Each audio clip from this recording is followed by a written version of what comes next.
Yes. So I believe everybody knows Joe DeFrancesco, Executive Director, Altoona Memorial Railroaders Museum, Railroaders Memorial Museum, I should say. And 1361 near and dear to a lot of people, and we know, it's been undergoing a restoration, and we haven't had a update in the chapter in a while. So we thought it would be very interesting to see what the status is in the timeline. So thanks, Joe. Take it away. Sure. Well, I'd like to start out on a couple of notes. One, Steve's passing.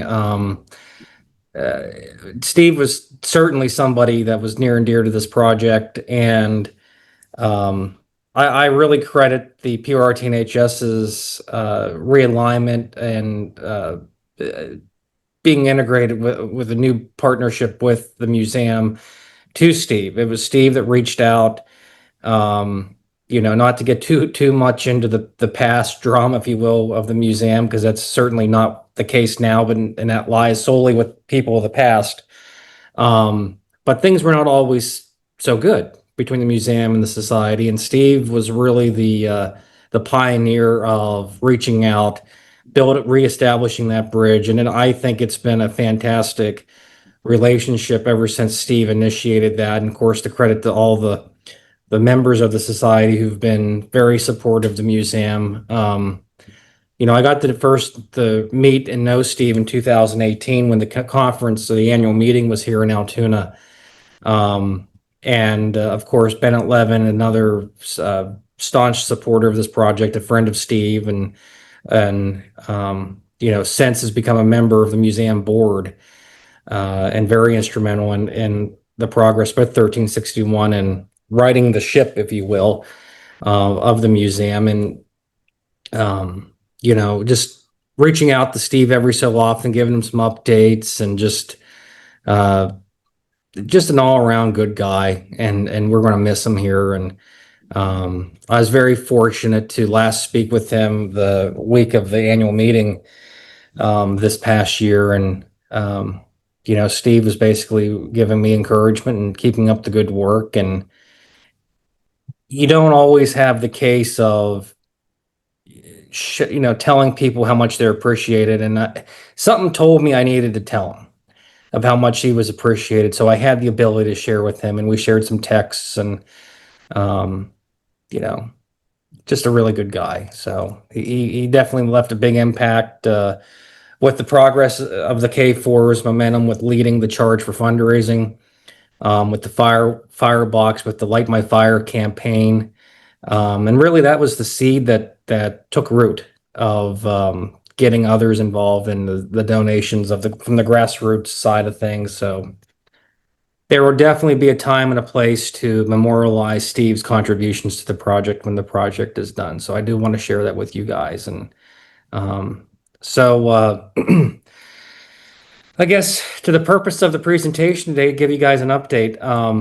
If you did not attend the Society's annual meeting, this will be all new to you, but if you did attend, not too much new to report since then.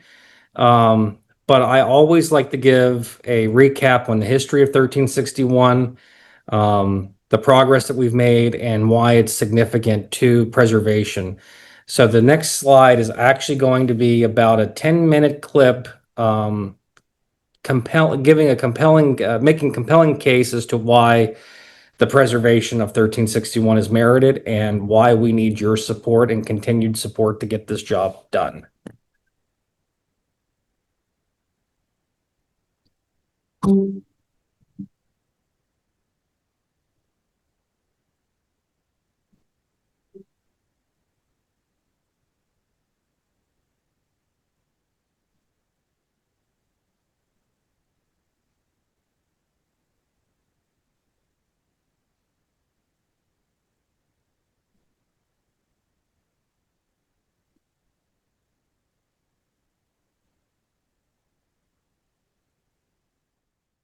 Okay, it's going? Okay.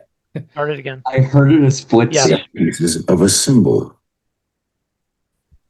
of Pennsylvania, of the achievement of Pennsylvania people at work.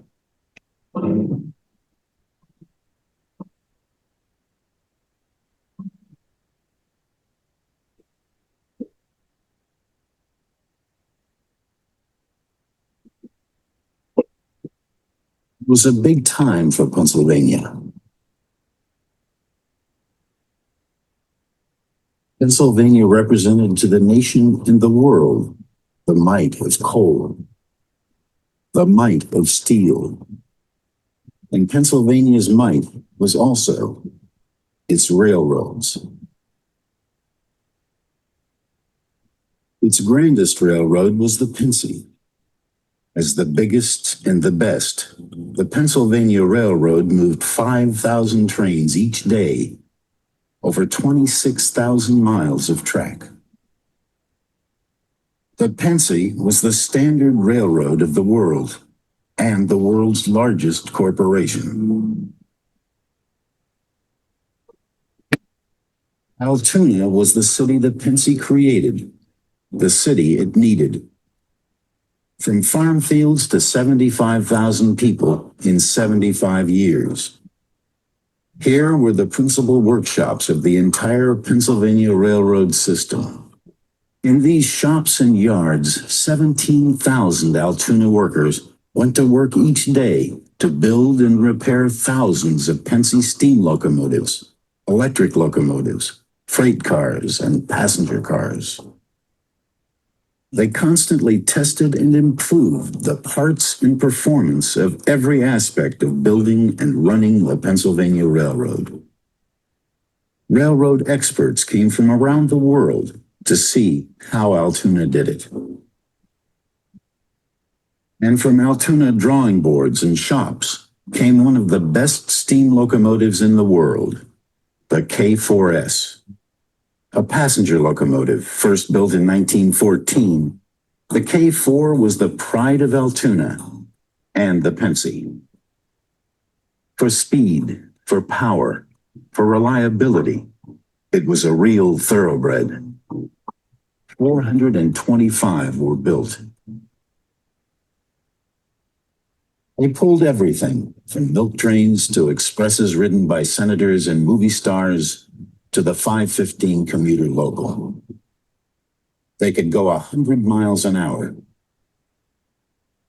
They saw us through 3 wars, and many K4s put in more than 40 years of service.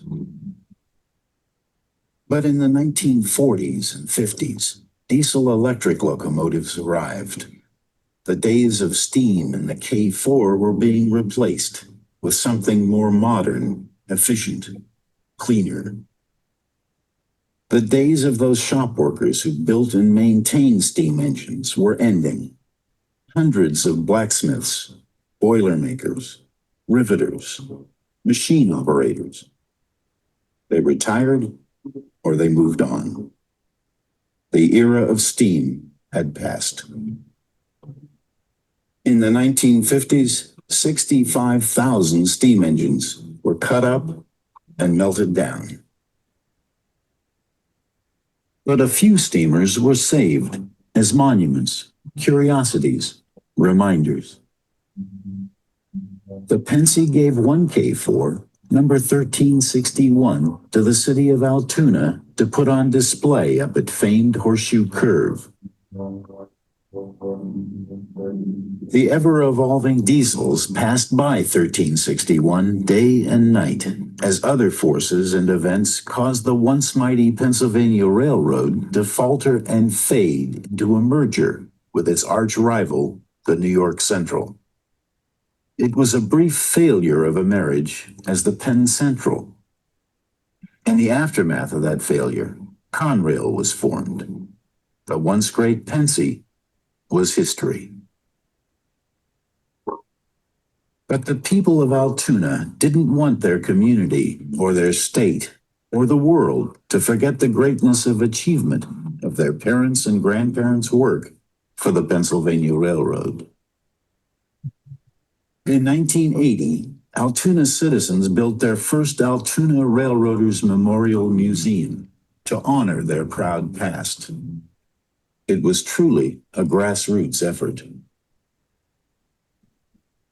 In 1985, Altoona citizens organized the rescue of the deteriorating K4 1361 from its lonely vigil at Horseshoe Curve. Slowly, and carefully, it was eased down the mountain to the city where it had been born back in 1918. Museum volunteers and skilled technicians worked to restore the locomotive to be a living, smoking, whistling symbol of Altoona's and Pennsylvania's great and gritty brawn.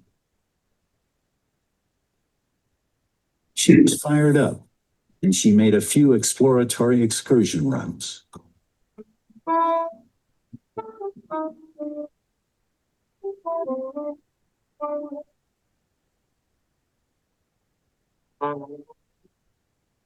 Although public response to 1361 was overwhelmingly enthusiastic, it was but a brief return to life. Mechanical problems forced her back to the shops. Now, the museum is preparing to make K4 number 1361 a permanent and dynamic part of the visitor experience. This priceless artifact and symbol is undergoing a complete restoration and reconstruction. The museum has committed to long-term preservation in 1361 to give the state, the nation, and the world a chance to see firsthand the power and glory of Altoona steam, Pennsylvania steam, alive again. It's an exhaustive structural and functional restoration process, demanding knowledge, skill, and patience. Of course, there is much more to do. It is a monumental effort. Completed restoration and the return of 1361 to Altoona will be an achievement, but also a challenge. The challenge is to provide for the continuing preservation, operation, and interpretation of 1361. What's really hanging in the balance here is our connection to what made us great in one of the most important periods of Pennsylvania's proud industrial history. With skill and experience, we knew how to make things work and last.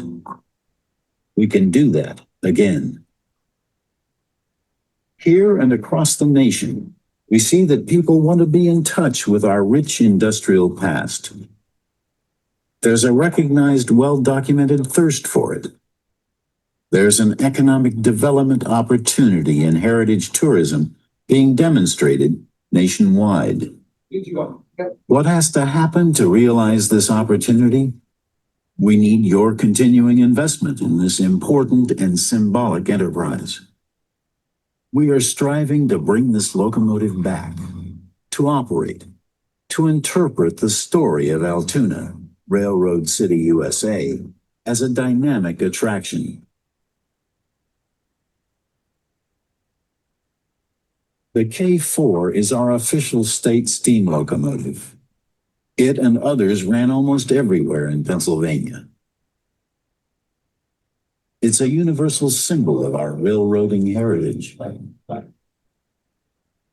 What we seek is the opportunity to allow many thousands of Pennsylvanians, Americans, and international visitors to experience the smoke, the steam, and the drama. We can't rebuild the mighty steel mills. We can't reopen the deep coal mines. But with help, with your help, we can bring a priceless Pennsylvania-built steam locomotive back to life.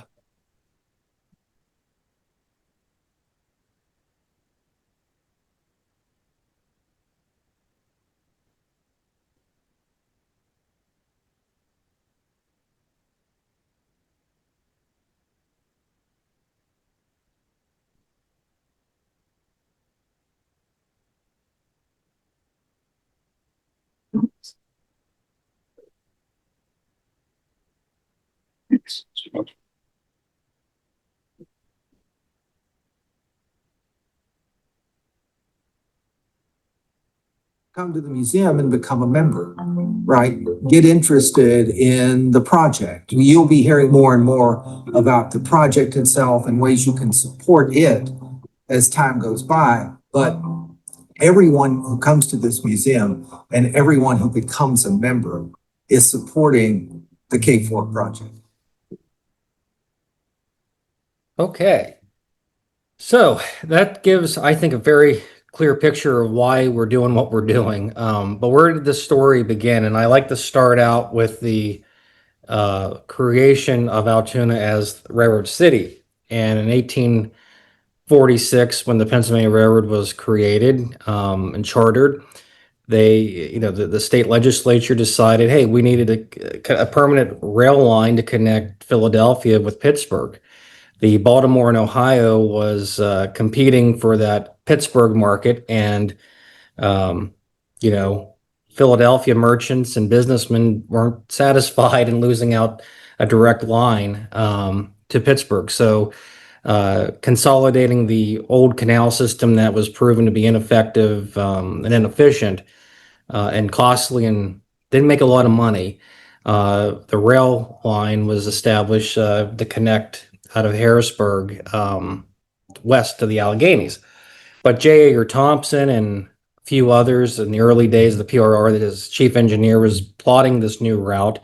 They came up the old canal system to Hollidaysburg, the old Allegheny Portage Railroad over the Muleshoe Curve, but decided, there's a better route than this even. So from Petersburg, east of Altoona, they chartered what would become the future main line up through Huntington County into Blair County to Tyrone and west to Bellwood and the east end of Altoona, and created Altoona as that rail hub. During the same time, the construction of the Horseshoe Curve was commencing in the 1850s, and by 1854 that it opened, and that became the new main line. And Altoona grew and expanded westward, I should say, the staging point for the westward expansion. This is a very early photo of Horseshoe Curve as a two-track main line. And as you can see, almost the same perspective of the same area of Altoona, which is in fact where the museum is located today. Those were the original shop complexes, throughout the years expanding. Throughout the 1870s, still a two-track main line until the 1870s, until I believe it was McRae, who was the president prior to Cassatt, initiated the great expansion of the four-track main line. But Alexander Cassatt, it was his vision and leadership that brought the PRR into the 20th century, into the railroading giant it would become, and as you know, would become the world's first billion-dollar corporation right out of Philadelphia. So you guys are near and dear to the ground zero of the PRR, and I like to call Philly the brains of the operation, but the Altoona shops were the backbone. Both essential to the success of the railroading industry, or the company, if you will. But Cassatt was really the innovative mind behind the expansion. He looked to Europe for innovation and inspiration, what they were doing there. Initiated the tunnel project into what would become Penn Station, New York. Created Penn Station, New York. And really put the company on track for becoming that success that it had become by the 1920s. And the Broadway was created, the four-track main line, becoming one of the more efficient, fastest routes in the Northeast, connecting into Chicago. And the shops would expand eastward into Juniata section of Altoona. And here you see the original shops of the Juniata complex being constructed. And if you recall anything about how Altoona was created, the shop complexes, they initiated here at the Altoona Machine Shop Complex, and they expanded eastward into Juniata with those additional erecting shops, car shop facilities. And then by 1920s, you would have what would be now the erecting shop, which was the photograph and the video there that someone asked about. but these shops around the machine shops here by the 1920s would, consolidate and become what would become part of the Altoona work system. But some of those old erecting shops, like the Altoona Pipe and Steel Complex today next to the museum, that was built in 1905 as an erecting shop, and then later as the erecting and construction processes were moved east of the Juniata shops. Those shops are repurposed into car shops. And the space here at the museum would expand or progress into the test department. And that again goes back to Alexander Cassatt and Sam Murray's vision of creating a truly scientific center for railroad development. And here's the construction of the test lab building along 17th Street today. An overview of the Altoona machine shops, including the test department in this building. If you can follow my cursor, the Master Mechanics building is number 28 and 29. They were just, those numbers indicate different departments that were in this building. And the test department was located all the way over here at 17th Street at the far end of that property. This roundhouse, this is an early rendering prior to the construction of what I mentioned as the Altoona Pipe and Steel building, or number, I believe that's 82 or 32. Can't tell, probably 32. That roundhouse was torn down and that erecting shop was built.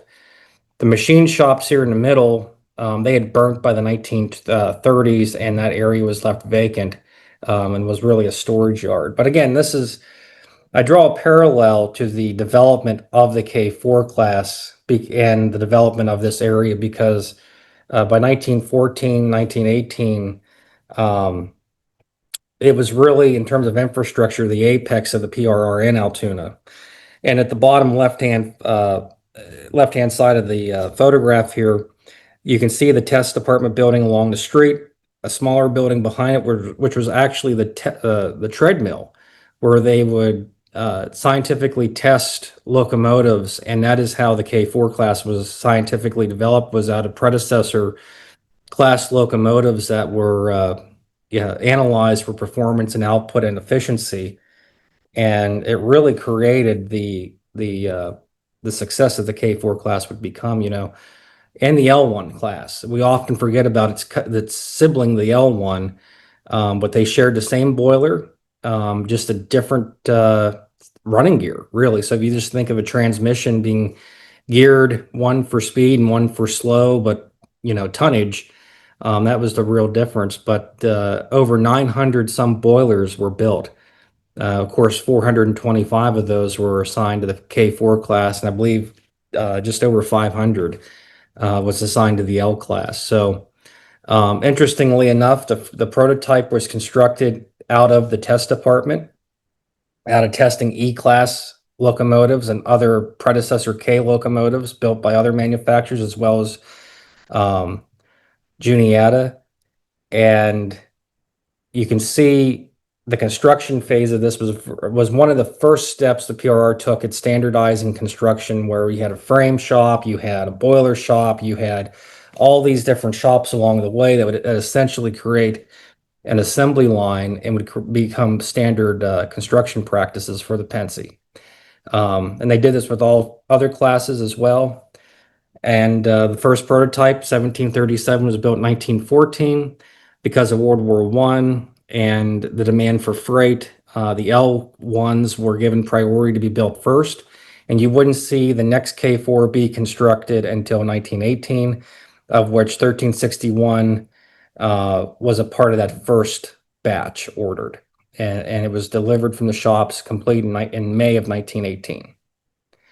And this is the construction process. You see these big rollers forming the sheets of the inner firebox, outer wrappers. A lot of the boiler, by this time, boilers are built upright, which I can share some insight with restoring a PRR boiler of about that size. There's a lot of merit in building these things upright, upside down, for access purposes. And, just to think that the PRR was able to say, hey, we're going to be non-conventional and build these things in a much more efficient manner, that they were able to figure that out and then mass produce them over several decades. Again, the running gear. This is of I believe, a K4, and one of the prototypes there with the, or one of the earlier builds. And 1737 again. And it's just a very aesthetically pleasing locomotive. So now the next series of photographs are of 1361, going through its career and transformation throughout the years with different appliances, additions, modifications, modernizations, all the way through retirement. This is one of the earliest known photographs of 1361 taken outside of Washington, D.C. in 1923. This is the 1930s taken in Sunbury. And as you'll see, the locomotive did travel and was assigned throughout the entire, I think, the entire system. Sunbury is, of course, part of the Williamsport area, and probably would have been service in Northumberland, or would have been a service at East Altoona on that run, depending on which direction it was going in. And you notice the tender changes throughout the year too. This is a PRR built tender and designed. This is a better photograph of that tender. It carried that from the late 20s or mid 30s all the way to the early, all the way to the end of the 30s, which you'll see an updated tender there. This is a photograph of it in Altoona. See, it's double-headed, either with a K4 or an E-class locomotive. You can see the tender in the foreground represents that earlier generation of tender. This is also the 1930s of the locomotive at Harrisburg at Enola. And presumably sitting around the turntable, as you can see, the tracks are the way they're positioned in the foreground, tapering in towards the radius of a turntable. And then East St. Louis, 1939, where it received its first Baldwin built tender. These were PRR designed tenders. Some built at Altoona, but others, but in particular the K4 or the 1361's tender that it has now is a Baldwin build. It was built in 1925. And that's a 110 class tender. The K4 currently has a 130 class tender. As a side note, the 110 class tender can be found on 3750 at the State Railroad Museum, and the 130 can be found here in Altoona. This is one of the last known photographs of it before it received its quote-unquote beautification to the post-war concept, if you will, with the swap out of the front end pilot and or modified pilot and the smoke box front and headlight. 1947. So I think it served pretty late into the modernization era. And each time it received a significant difference or a significant upgrade, whether a tender or something aesthetically changed, it can be traced back to major maintenance overhauls or repairs that were done to it. So which typically makes sense. If you think of a recall today with your car, unless you're really responsible, which I think everyone on this call is, but if you're like other people, those recalls, unless it's really urgent, they just kind of get put off to the side until you got to get your car into the shop for some other reason. And then you say, hey, this recall was done or has been issued. We need to do this. So presumably, it can be said that probably the modifications were made once there was a reason to bring the K4 into the shop for some type of maintenance or repair.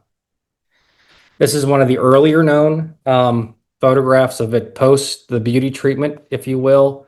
If you notice, it has the drop coupler put on there. It has the chin plate, if you will, but it still retained its pre-war headlight until 1953 or 1954.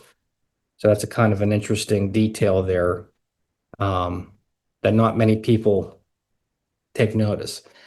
These are some Don Wood photographs. These are highly used by the museum for publication with the project. Some of the other unknown photographs, I should say, photographs with unknown photographers, they came to us through another acquisition of a collection, and we were really surprised to see those rare rare photographs. And they'll be more used, of course, in publications as we document the history of the K4. And of course, end of life, if you will, end of career, it served in New York and Long Branch. So just like many of the other K4s, they lived out their last days there. And here as well, another photograph from down east.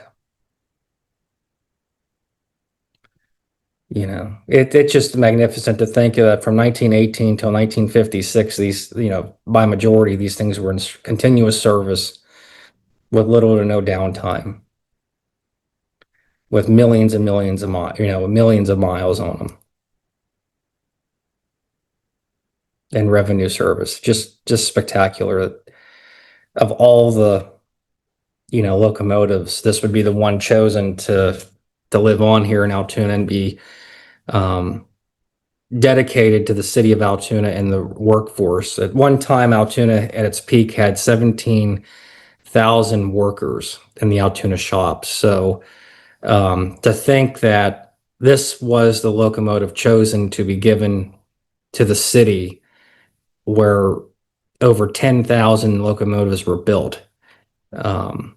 This is why this locomotive is the most, I think, precious out of all the ones saved. Or being preserved, is that it's the workers that this locomotive memorializes and what they did here. And, the museum here also pays tribute to the workers, but this locomotive will be the rolling ambassador that will go beyond Altoona, connecting throughout the Commonwealth or Northeast, the story about, of the PRR to Altoona. And if you've ever heard Bennett Levin's talk, which I like the reference that he gave at the 2018 annual meeting about PRR presidents, and as it relates to corporate history of the PRR, of course, it relates to Philadelphia, many of those men came up through the ranks and spent a significant amount of time of their careers in Altoona, whether as superintendents of motive power, as rodmen, surveyors out there, engineers on the route, working with the infrastructure. They have a lot of Altoona connections. So the ability for us to draw the parallels and contrasts of the corporate history through the K4 is really, really significant to the overall history. And of course, 1957, it was put on display at Horseshoe Curve with a dedication, and a special excursion train was offered. And it was sold out. It was a sold out excursion train. Over 1,000 some people were taken to the curve that day, and it was raining, so I presume some of them were stayed on the train, the beyond lookers. But very interesting history there. And of course, from 57 all the way to 85, the K4 was on display at the curve until it really deteriorated and was not in an ideal spot for it to be cared for or preserved. So city officials, the railroad, the museum, which was created in 1980, lacked rolling stock display at the museum in downtown here. So it made a lot of sense to remove it from the curve, bring it down to Altoona where it was built, and put it on display at the new museum. And shortly thereafter, or even coincidingly, it was decided that it needed to be evaluated for full restoration. And it was restored in 1987 and ran for a couple years until, I believe, 88 or 89, until there was a main axle bearing or failure due to overheating. And it was pulled out of service, and that began the saga of the restoration of it over the 1990s, early to mid 2000s, until the project was brought back home. The roundhouse was constructed here at the museum, and the project was then reorganized and restarted by volunteer help in around 2011. The current day, with contractors on site to assist with the more skilled technical laborious work. And All the parts are in Altoona, of course, here and accounted for. Here is the 130 P75 class tender. Always like to highlight its transition from Rusty Hulk to shining, gleaming symbol of pure everything PRR. And if you've seen it in person, it really does look great. And it's a little bit dusty right now with all the work going on, but it's a steam locomotive tender after all, so it's going to get dirty.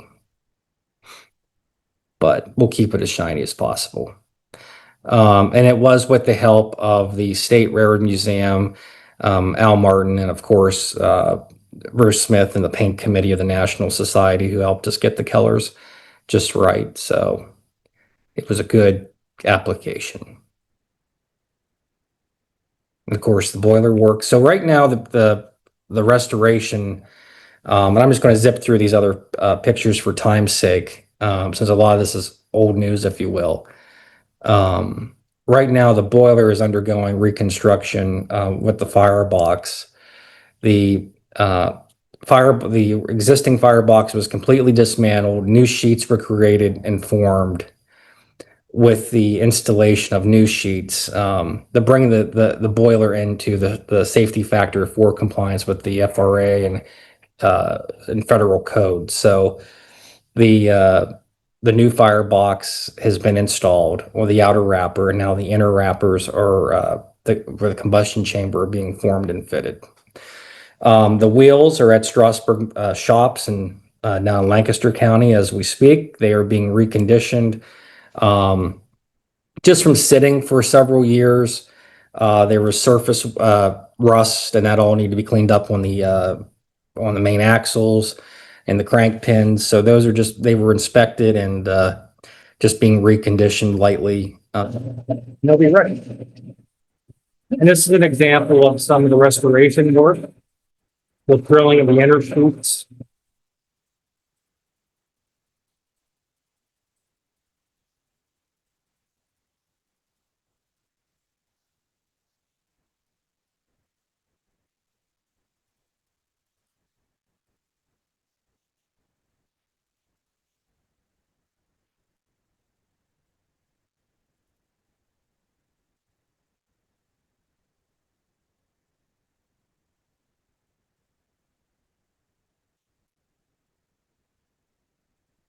And it takes about 40 some seconds to drill a hole, for reference. And there was over 1,000 holes drilled in a matter of about 3 weekends by our volunteers. Then we had riveting going on with the outer sheets being permanently affixed to the boiler. And here's a short video of the riveting.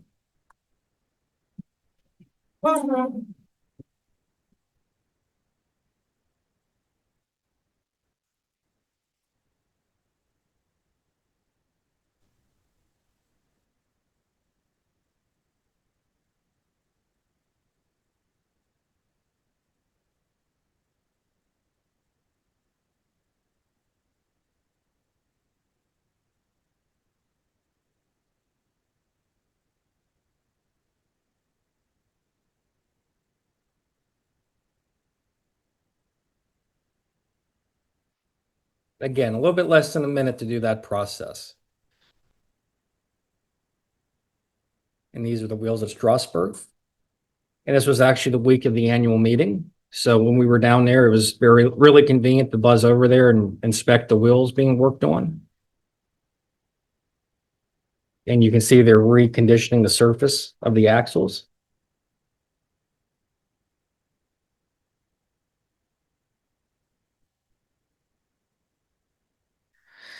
So next step. So this is like what's going on now and what's to come. And you can see the continued firebox work. There's going to be a lot more hole drilling, reaming and threading, stay bolts, bracing and piping. And then the rest of the work will be, frame evaluation, the shoes and wedges, which are a part of the wheel assembly, inspecting every bolt, spring. The lead trucks are reconditioned. The trailing truck is reconditioned as well, but we have to check some clearances there. And work is it's in the details right now. It's very much in the small, a lot of small things, but as long as we have support, we can accomplish those, and then hopefully a lot of big things can start happening, such as getting the boiler back on the frame, seeing the wheels go back under it. We have no ETA on that at this point, but um, just know that once the boiler is progressed long, through enough, that we will make a determination when it's time to start assembling the locomotive back. So it's a neat thing.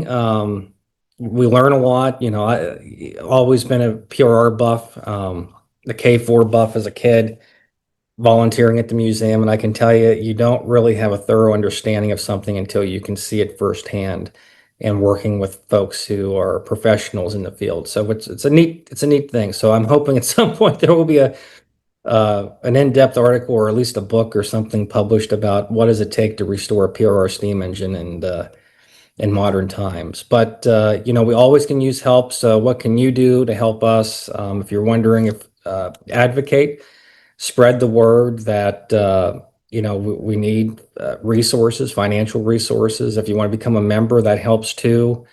Support the museum by becoming a member. Get online, go to our online store if you want to buy some railroad merchandise. It's a lot PRR themed, but it's not all PRR. If you're in the Conrail, Penn Central, Norfolk Southern, we have merch of all railroads that represent railroading in Altoona throughout the decades. Visit, come on out and see us. Volunteer. We have a volunteer section on our website. We're looking for skilled helpers. So if you have welding capabilities, or at least can show up and help, in the shop with cleaning and maybe some hands-on activities there, we can always use volunteers to assist.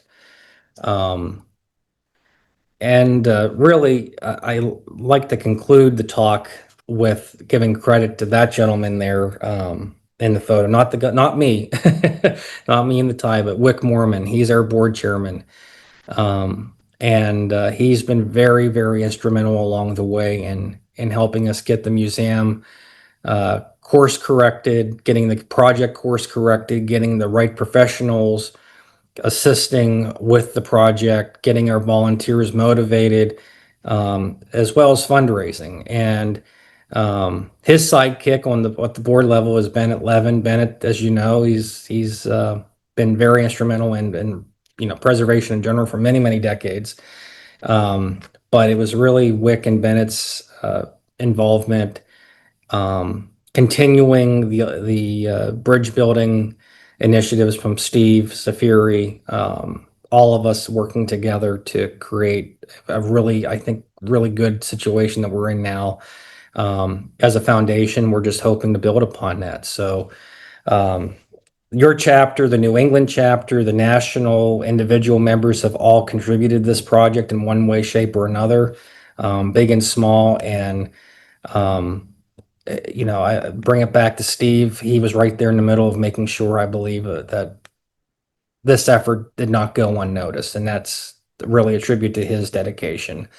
And I can tell you, in my shoes, when we have folks like that, it motivates us on the ground to do this work, and it reminds us to be, one, to be humble, two, to be appreciative of all of those who believe in this project. And we want to see it done as soon as possible, but we can only do that with support. So with that being said, Wick Mormon, who's of course the retired CEO of Norfolk Southern and was CEO of Amtrak for a short period of time during his retirement, he initiated some fundraising pledges and goals through his connections. And based on the overall numbers that we're looking to complete the project, every dollar given this year throughout the rest of the restoration, we matched dollar for dollar. So we have currently pledged just over $1 million.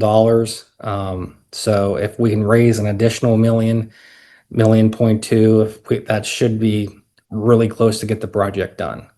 So that's the good news. And a lot of that 50-50 matching campaign, as I mentioned, the society started that with Steve's involvement with that first $100,000 campaign. And if I'm not mistaken, that first campaign yielded about 110,000. So you exceeded the goal, and that helped us get those sheets purchased for the firebox. So we're continuing that work, and it's very, very exciting to be involved here, and we're hoping to keep the momentum up with your support. So with that, I'm going to open it up to however much time Russ and Mark give you for questions, and I'll be happy to answer any questions or give any other updates about anything else we have going on here at the museum or the Horseshoe Curve. Thank you. It's just more of like a suggestion thing about Steve. Have you thought of like putting his name in the cab as like a legacy of him? There will be a place for that, and because there are several others that are unfortunately no longer with us, but there's that will be factored in. It was something that came up in my mind because I've seen it done before in other preservation projects, so figured I'd ask. Yep. Of course, this is all fresh information on our end of it. So, but at least there will be something honoring him for his contribution and effort. I mean, I still send my condolences either way. Rest in peace. So we did have some questions that came up in the chat throughout the presentation. During the video, there was a question, where did you guys get most of the pre-war K4 footage from? A lot of that was Clarence Weaver collection through Jeff Pontius. Jeff preserved that footage, so Penn Valley Pictures, a lot of that credit to him. Makes sense. So that was from Nevin. There was another question as well about the 130P75 tender that 1361 currently has. Was that off of an M1 before it got onto before it was paired up with 1361? We're not sure. Those I'm not sure if someone's referring to the long haul tender, but this was the step down from the long haul tender that the M1Bs, M1As had traditionally. I meant the 1926 batch of M1s because whenever they were originally built, they had those smaller 130, 110P tenders. And some of them went to L1s after they got reassigned with coast-to-coast tenders in the 40s. So I was wondering if the tender that 1361 currently has came off of one of the early M1s. That's a good question. That's an archives question. Something that just came up in my mind just now after he said it was built in 1925. So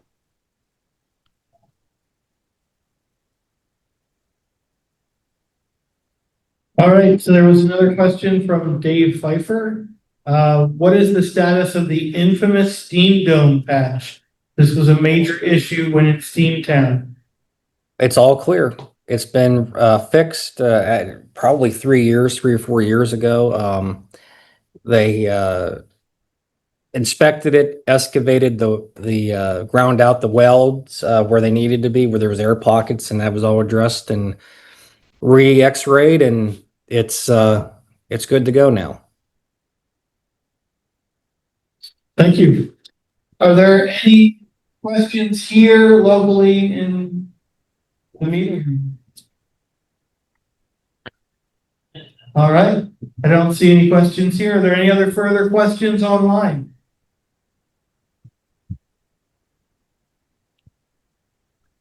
It's not. Joe, thank you so much. Thank you, I Mark. wasn't aware of the continuing 50-50 matching dollars. So maybe we'll try to publicize that a little on our side too.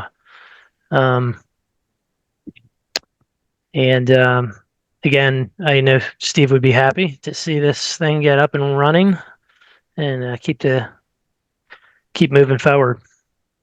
Thank you. And if there's anything you guys want to do on his memory, let me know. We can talk offline, but I'm just throwing it out there to. Absolutely. Yeah, I'd like to talk to you. Yeah, we'd want to do something for sure. All right. As you said, I'm sorry, Mark, I cut you off. We'll put this update on YouTube also. I think you said you were okay with that. Absolutely. Yeah. Okay. Even the technical glitches, that shows the human side of it. That's not a problem. Uh, Go ahead, Mark. I cut you off. I was just going to share that Brian Good had also said earlier in the presentation, really good so far. So just with the shared comment.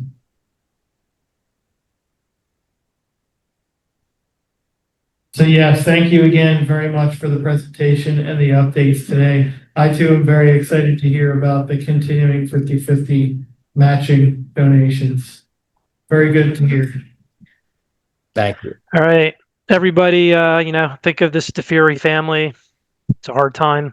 Thank So you. there is one question that came in that was, would the 50-50 match apply to a donation from a donor advised fund? Yes. Any dollar that is received and earmarked to the K4 is matched. And even we'll take pennies and 50 cents too. It all helps. But yes, that's a good. Okay. All right, thank you.